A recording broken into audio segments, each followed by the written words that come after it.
Study IQ IAS, आपका selection हमारा mission. नमस्कार दोस्तों देश के अंदर हनी ट्रैप की समस्या काफी बढ़ती जा रही है। ऑलरेडी मैं आपको बता दूं 2025 में कई लोगों को इसमें अरेस्ट किया गया है, मैं आपको वीडियो में बताऊंगा। लेकिन कहीं ना कहीं ये हमारे नेशनल सिक्योरिटी के लिए एक बड़ा खतरा है, क्योंकि अभी यहां पर जो खबर आ रही है काफी चौंकाने वाला है। एक इंजीनियर को यहां पर अरेस्ट किया गया है क्योंकि उसने हमारे 14, सोच के देखिए, 14 इंडियन वॉरशिप्स की जो डिटेल है वो पाकिस्तान को सौंपी है। उसकी लोकेशन, उससे रिलेटेड जितनी भी इंपॉर्टेंट इंफॉर्मेशन है वो पाकिस्तान के हाथों में चली गई है। आप देख सकते हो खबर, engineer leaked information of 14 naval warships submarines to Pakistan. ये महाराष्ट्र एंटी टेररिज्म स्क्वाड का कहना है। तो थोड़ा सा इसको डिटेल में समझेंगे कि एग्जैक्टली यहां पर हुआ क्या, कैसे इसको फंसाया गया, साथ ही साथ इसने किस तरह की डिटेल दी है और इसका इंप्लीकेशन क्या हो सकता है हमारे देश के ऊपर। चलिए आगे बढ़ते हैं। लेकिन दोस्तों उससे पहले आप सबको बता दूं, आप में से जो भी लोग 2026 की यूपीएससी की प्रिपरेशन कर रहे हैं, एग्जैक्टली आपके पास एक साल बचा है। स्टडी IQ का जो जीएस फाउंडेशन बैच है, इसको लेकर आप अपनी कंप्लीट प्रिपरेशन कर सकते हैं, जिसके अंदर प्रीलिम्स, मेंस, इंटरव्यू सब कुछ की तैयारी कराई जाती है। बुक्स का भी पूरा सेट आपके घर भेजा जाता है। यूज करना है आपको ये कोड अंकित लाइव, ताकि आप मैक्सिमम जो डिस्काउंट है वो ले सकें। चलिए आगे बढ़ते हैं। देखिए सबसे पहले मैं आपको जैसा बता रहा था, ये इंजीनियर है, इनफैक्ट एक जूनियर कॉन्ट्रैक्टर है। मैं आपको इसके बारे में बताऊंगा। इसका नाम है रविंद्र मुरलीधर वर्मा।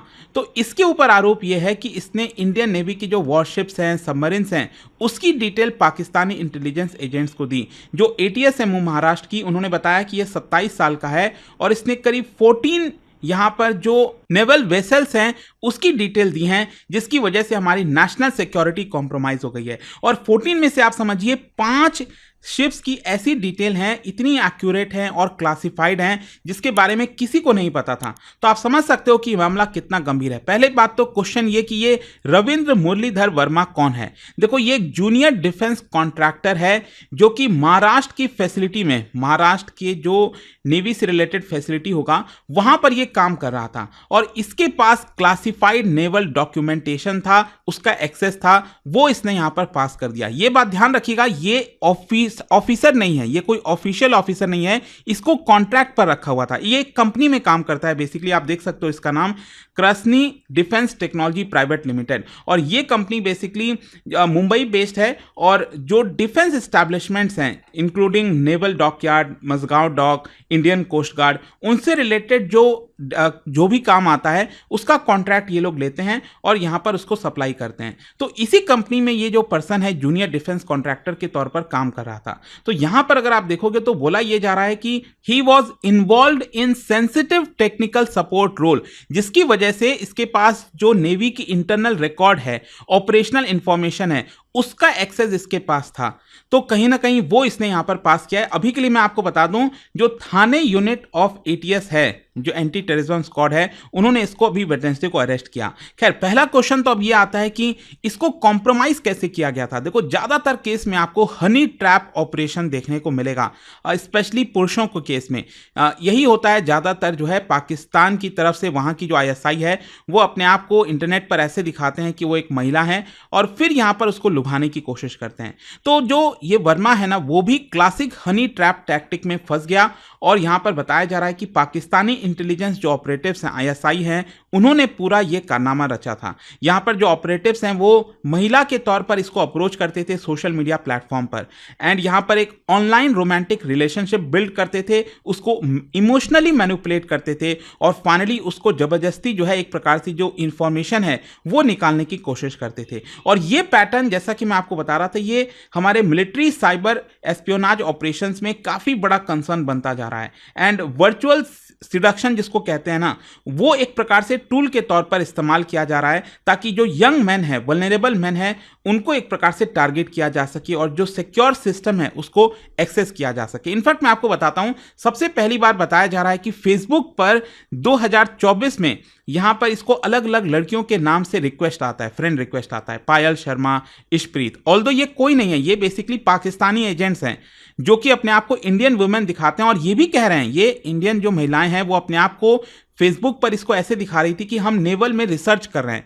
तो ये वर्मा को भी नहीं पता था कि ये कोई आईएसआई थे या जो भी था, लेकिन कुछ ही हफ्ते के अंदर अंदर यहाँ पर जो कन्वर्जेशंस हैं इन महिलाओं के साथ वो पर्सनल हो जाता है। इनमें से एक महिला जो है प्रीति जायसवाल के नाम पर, वो इसको कहती है कि आप व्हाट्सएप पर हमसे कम्युनिकेशन करो, और फाइनली जो है वर्मा को इंफॉर्मेशन शेयरिंग के लिए बोला जाता है, इमोशनली बहलाया फुसलाया जाता है, लेकिन साथ ही साथ पैसे का भी लाभ दिया जाता है। जैसे मैंने आपको बताया ना, ये महिलाएं अपने आप को दिखा रही थी कि हम नेवल रिसर्च को लेकर काम कर रहे हैं, तो इन्होंने यहाँ पर पैसे का भी ऑफर किया होगा, तो इसके थ्रू यहाँ पर जो है इंफॉर्मेशन निकाला जा रहा था। इनफैक्ट मैं आपको बताता हूँ कि ये जो नेवल फैसिलिटी में जाता था ना, ऑब्वियस सी बात है काफ़ी सिक्योर होता है, वहाँ पर मोबाइल फोन्स भी जाना अलाउड नहीं है। तो आप सोच के देखो, ये जो वर्मा है, ये जो लड़का है जूनियर कॉन्ट्रैक्टर, ये बेसिकली क्या करता था, नेवल फैसिलिटी में जाता था, मोबाइल तो था नहीं, लेकिन यहाँ पर ये जब वर्क कर रहा होता था और जितने भी स्केचेस होते थे, डायग्राम्स होता था, जो भी कुछ इसके सामने आता था उसको ये मेमोराइज कर लेता था और तुरंत किसी ना किसी प्रकार से उसको बनाने की कोशिश करता था, वापस से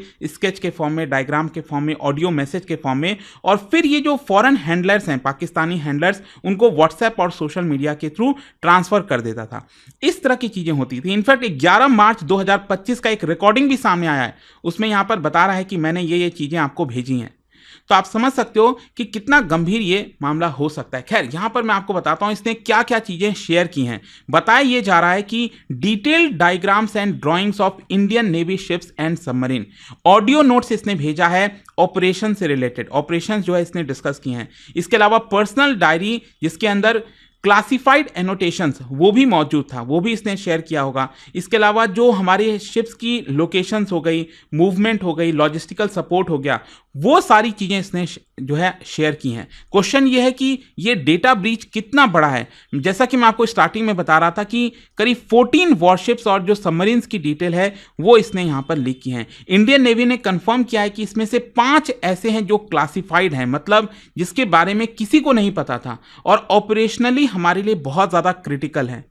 तो इसी की वजह से यहाँ पर ये एक बड़ा झटका आप कह सकते हो हमारे लिए है, क्योंकि इंपॉर्टेंट जो इन्फॉर्मेशन है वो कहीं ना कहीं लीक हो गई है और जो शिप्स यहाँ पर इन्वॉल्व हैं जिसके बारे में पब्लिक को भी नहीं पता, रिपोर्ट्स के आधार पर बताया जा रहा है कि कई ऐसे जो शिप्स होंगे, सबमरीन्स होंगे, फॉर एग्जांपल आईएनएस कदंबा जो करवार है ना कर्नाटका में, आपने सुना होगा, अगेन वो काफ़ी सीक्रेट तरीके से रखा जाता है। इसके अलावा जो ईस्टर्न नेवल कमांड है विशाखापट्टनम में, वहाँ पर जो शिप्स हमारे स्टेशन होंगे उसके इंफॉर्मेशन यहाँ पर पाकिस्तान के हाथों में लग गए हैं।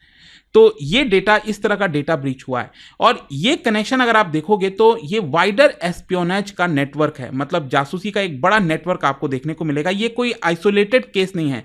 इससे पहले इनफैक्ट 2025 में अगर आप देखोगे तो आईएसआई ने कई सारे लड़कों को फंसाया है। यहाँ पर फॉर मैं एग्जांपल आपको बताता हूँ, अक्षय नायक और वेताना टंडेल ये भी कॉन्ट्रैक्ट वर्कर्स थे आईएनएस कदंबा करवार जो कर्नाटका में है। उनको अरेस्ट किया गया एनआईए के द्वारा क्योंकि इन्होंने भी नेवल बेस्ड जो इन्फॉर्मेशन है वो लीक कर दी थी और वो भी हनी ट्रैप में। यहाँ पर एक और लड़का है कोची से, अभिलाष पीए, उसको भी अरेस्ट किया गया। यहाँ पर अगेन सेम एस्पियोनाज एफर्ट की कोशिश की जा रही थी। तो ये जो इंडिविजुअल्स हैं उनको हनी ट्रैप के थ्रू, मतलब सोशल मीडिया के थ्रू लुभाया जाता था, फाइनेंशियल रिवॉर्ड भी देने की कोशिश की जाती थी ताकि हमारी जो इंपॉर्टेंट इंफॉर्मेशन है वो निकाली जा सके। खैर, अब क्वेश्चन यहाँ पर यह आता है कि इसका सिक्योरिटी इंप्लीकेशन क्या है। सबसे पहली बात तो यह है ऑपरेशनल सिक्योरिटी रिस्क, मतलब जो वॉरशिप डिप्लॉयमेंट है, मूवमेंट हो गया, स्पेसिफिकेशन हो गया, वो अगर एनिमी के हाथों में चली जाती हैं तो हमारा मिशन कहीं ना कहीं कॉम्प्रोमाइज हो सकता है, एम्बुश किया जा सकता है, हमारे ऊपर अटैक किया जा सकता है, जिसकी वजह से हमारे जो नेवल पर्सनल हैं उनकी जान को खतरा हो सकता है। इंडियन नेवी यहाँ पर जो अपना फ्लीट मॉडर्नाइज करने की कोशिश कर रही है, स्कॉर्पियन क्लास सबमरीन हो गया, आईएनएस विक्रांत हो गया, तो अगर उसकी इंफॉर्मेशन चली जाती है तो ये स्ट्रैटेजिक इसका कॉन्सिक्वेंस हो सकता है। दूसरा, यहाँ पर potential for foreign cyber and kinetic attack, मतलब कि जब डेटा यहाँ पर फॉरेन एनिमी के हाथों में लग गया तो यहाँ पर वो हमारे शिप को ट्रैक भी कर सकते हैं, हमारे सिग्नल को जैम कर सकते हैं और प्रिसाइज अटैक भी कर सकते हैं हमारे ऊपर। तो ये एक बड़ा खतरा है हमारे लिए। और कहीं ना कहीं यहाँ पर एक और चीज़ आपको समझना है, नेवी के मामले में तो आप सब जानते हैं कि टेक्निकल सुपीरियरिटी है भारत के पास, तो ऑब्वियस सी बात है डायग्राम, टेक्निकल स्पेसिफिकेशन अगर एनिमी के हाथों में चला गया, मतलब हमारी जो टेक्नोलॉजिकल सुपीरियरिटी थी वो खतरे में आ गई, वो यहाँ पर कॉम्प्रोमाइज हो गई, क्योंकि एनिमी को तो हमारे जितने भी इंफॉर्मेशन है उसके बारे में एक प्रकार से पता चलने लग गया है। तो ये एक प्रॉब्लम आपको देखने को मिलेगी। अच्छा, इसको देखते हुए इंडियन अथॉरिटीज की तरफ से क्या रिस्पॉन्स आया है? सबसे पहले तो जो महाराष्ट्र एटीएस और जो नेशनल इन्वेस्टिगेशन एजेंसी है, उन्होंने पूरा इन्वेस्टिगेशन अपने हाथों में लिया है। और इंडियन नेवी ने भी यहाँ पर जो कॉम्प्रिहेंसिव ऑडिट होता है सिक्योरिटी प्रोटोकॉल का, उसको इनिशिएट किया है। और इसके अलावा जितने भी साइबर हाइजीन ट्रेनिंग है वो अब स्टार्ट किया जाएगा। यहाँ पर बताया ये जा रहा है कि प्रिवेंटिव मेजर्स जो है वो भी डिस्कस किए जा रहे हैं। जैसे कि फॉर एग्जांपल, एक तो जो बैकग्राउंड चेक है वो बहुत इंपॉर्टेंट हो जाएगा। किसी भी सिविलियन जो पर्सनल है, कॉन्ट्रैक्ट वर्कर है, अगर हमारे इंडियन नेवी के फैसिलिटी में या फिर आर्मी के फैसिलिटी में जाता है तो उसका प्रॉपर बैकग्राउंड चेक होना चाहिए। साइबर सिक्योरिटी एजुकेशन बहुत इंपॉर्टेंट है। अगेन, कोई भी अगर हमारे साथ काम कर रहा है तो यहाँ पर सोशल मीडिया अवेयरनेस बहुत इंपॉर्टेंट हो जाता है ताकि हनी ट्रैप में ना फंसे। रियल टाइम मॉनिटरिंग भी इंपॉर्टेंट हो गया है, तो यहाँ पर AI टूल्स का इस्तेमाल किया जा सकता है ताकि कहीं ना कहीं जो डेटा है क्या उसको गलत इस्तेमाल किया जा रहा है, क्या उसको एक्सेस किया जा रहा है, ट्रांसमिट किया जा रहा है, तो ये सब देखना इंपॉर्टेंट हो जाता है। एंड इसके अलावा यहाँ पर ये भी जरूरी है कि कोई भी पर्सन को जो कॉन्ट्रैक्ट दिया जाता है, काम दिया जाता है, तो उसके पास लिमिटेड एक्सेस होना चाहिए। ऐसा नहीं है कि उसके पास बाकी की चीजें जिसका उसको काम भी नहीं है उसका भी एक्सेस उसको मिला हुआ है। तो ये सारी चीजें कहीं ना कहीं डिस्कस की जाएंगी। और देखो, ये जो केस आया ना रविंद्र वर्मा का, ये अगेन याद दिलाता है कि कैसे human vulnerability, it is not just about technology, एक ह्यूमन वल्नरेबिलिटी भी एस्पियोनेज का एक एंट्री पॉइंट हो सकता है। और आज के डिजिटल एज में अगर आप देखोगे, सोशल इंजीनियरिंग हो गया, साइबर सिक्योरिटी प्रैक्टिसेस में अगर किसी भी प्रकार का कॉम्प्लेक्सिटी आता है, तो ये जो कॉम्बिनेशन है ये हमारे नेशनल सिक्योरिटी इंफ्रास्ट्रक्चर के लिए खतरा बन सकते हैं। ये भी दिखाता है कि कैसे मॉडर्न जो जासूसी है वो इवॉल्व होते जा रही है, जहां पर बैटल सिर्फ लैंड, एयर और सी में नहीं लड़े जाते, बल्कि स्क्रीन पर, सोशल मीडिया पर, लाइक्स, मैसेजेस, यहां पर भी लड़े जाते हैं। तो कहीं ना कहीं इसको अब रिवाइव करना होगा और बहुत सावधानी से जाना होगा हमारे आर्म्ड फोर्सेस को। कहीं ना कहीं ये चीज़ ठीक नहीं हुआ है जो भी है। 14 इंडियन वॉरशिप्स की डिटेल जाना, ये कहीं ना कहीं काफ़ी हद तक चीज़ें कॉम्प्रोमाइज़ हो जाती हैं। खैर, जो भी है, यहाँ पर अब चीज़ों को वापस से ओवरऑल किया जाएगा, देखते हैं क्या होता है। बट जाने से पहले आप सबके लिए एक इंटरेस्टिंग क्वेश्चन, क्या बता सकते हो जो प्रोजेक्ट 75 है इंडियन नेवी का, it is associated with the construction of which among the following? ये आपको बताना है। और उसका जो राइट आंसर है आप सब जानते हैं, मेरे इंस्टाग्राम पर तो मिलेगा ही, वहाँ पर अगर आप नहीं हो कोई बात नहीं, टेलीग्राम से ले सकते हैं इसका सही उत्तर। और जैसा कि मैंने दोस्तों आपको बताया, अगर आप यूपीएससी 2026 की तैयारी कर रहे हैं, हमारा जो बैच है फाउंडेशन बैच, उसको अवेल करना मत भूलिएगा, क्योंकि इसके अंदर पूरी तैयारी कराई जाती है, कुछ भी आपका मिस नहीं होता है। बस आपको यूज करना है ये कोड अंकित लाइव चेकआउट के समय, ताकि आप मैक्सिमम जो डिस्काउंट है हमारे बैचेस पर ले सकें। दोस्तों, चाहे आप यूपीएससी की तैयारी शुरू कर रहे हो या फिर प्लान बना रहे हो, मेरे पास है एक जबरदस्त अपॉर्चुनिटी, स्टडी आईक्यू का यूपीएससी फाउंडेशन कोर्स। सोचिए, एक ऐसा ऑल इन वन प्रोग्राम जहां मिलेगा आपको सॉलिड तैयारी, 1000+ आवर्स की लाइव क्लासेस टॉप एजुकेटर्स के साथ, personalized mentorship, handwritten notes और पीआरपी एमआरपी जैसे फोकस्ड रिवीजन मॉड्यूल्स। स्कॉलरशिप भी हैं दोस्तों, प्रीलिम्स क्लियर करो, पूरा फीस रिफंड लो। हर मंथ टॉप परफॉर्मर्स को मिलेंगे 11,000 रुपीज के cash reward. Economically weaker students के लिए है उड़ान स्कॉलरशिप, ताकि पैसा कभी रुकावट ना बने। गोल्ड, प्लैटिनम या डायमंड, जो प्लान आपके लिए बेस्ट हो उसे चूज कीजिए। और सबसे खास बात, आपको गाइड करेंगे खुद x secretary Anil Swarup sir, जिन्होंने यूपीएससी सिस्टम को अंदर से देखा है। स्टडी आईक्यू पर भरोसा किया है 2 करोड़ से ज्यादा इंडियंस ने, और अब आपका नंबर है यूपीएससी फाउंडेशन कोर्स के साथ अपना आईएएस ड्रीम सर्च करने का। अब करना क्या है, बस स्टडी आईक्यू के ऐप पर जाइए या फिर कमेंट सेक्शन में दिए गए लिंक पर क्लिक करिए, यूपीएससी फाउंडेशन कोर्स ढूंढिए। बाय नाउ पर क्लिक करने के बाद डिस्काउंट कोड के सेक्शन में लिखिए ANKITLIVE अंकित लाइव और पाइए सबसे lowest price. Your IAS journey starts now.